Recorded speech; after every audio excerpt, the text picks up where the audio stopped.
Thank you, Mr. Wilson. Let me start the questioning.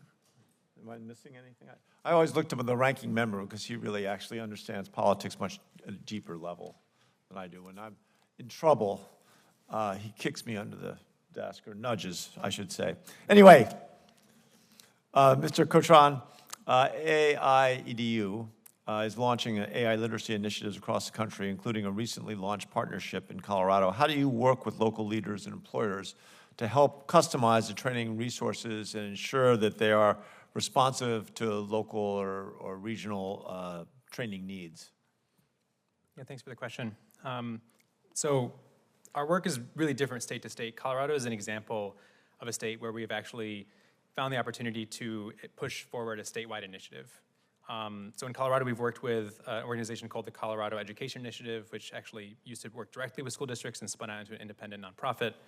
And we've essentially plugged in as a subject matter expert for CEI.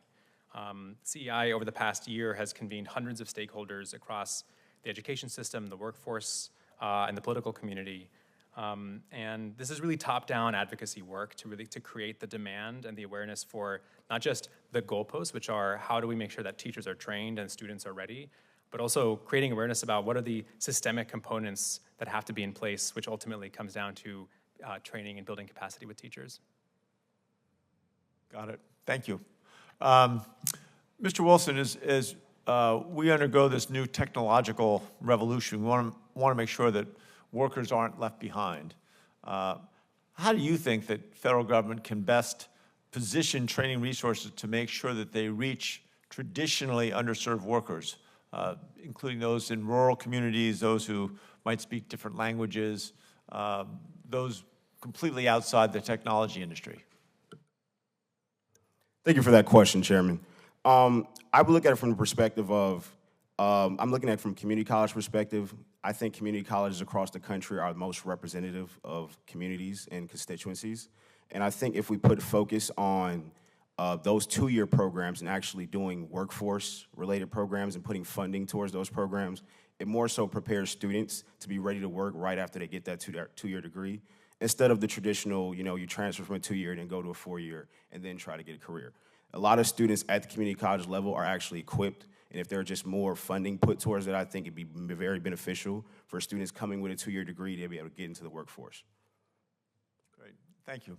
Mr. Meyer, as some employers have been experimenting with AI applications, we've seen that creating opportunities for workers to provide feedback is important.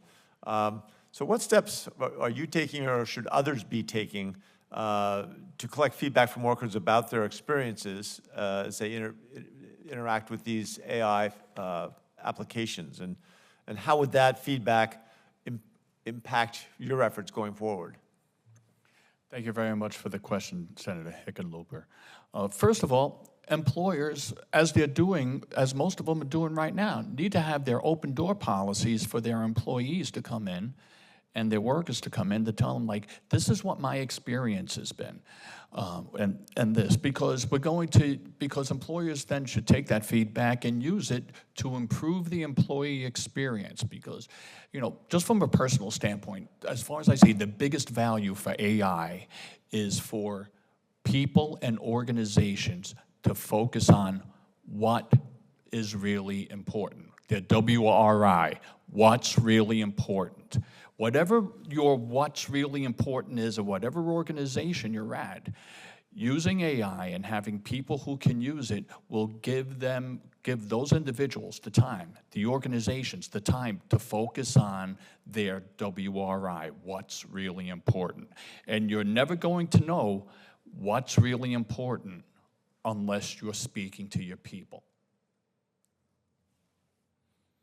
Great, thank you. Dr. Kimbrough, we know that AI has the potential to impact workers across all industries, all levels of experience. What are some of the most in-demand technical and non-technical AI skills being sought out by employers, and does LinkedIn's data mirror training participation for those skill sets?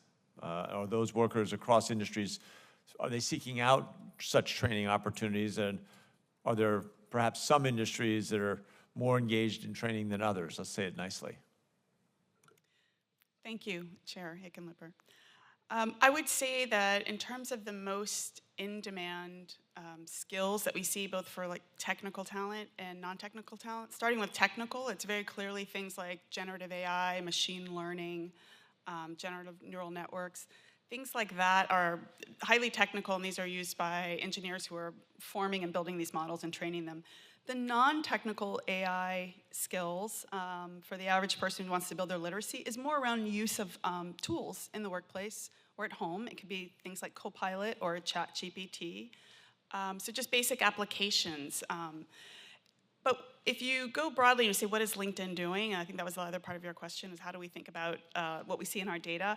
There are industries that are adopting it more quickly than others. We do see industries such as retail, administrative, and administrative services, and also, I would say, actually, think about things like even in hotels, accommodation, restaurants, they are all starting to adopt generative AI tools. Interesting. All right, I'm going to turn it out of my 5 minutes, but I'll be back. We get to have second rounds, I suspect. Senator Braun.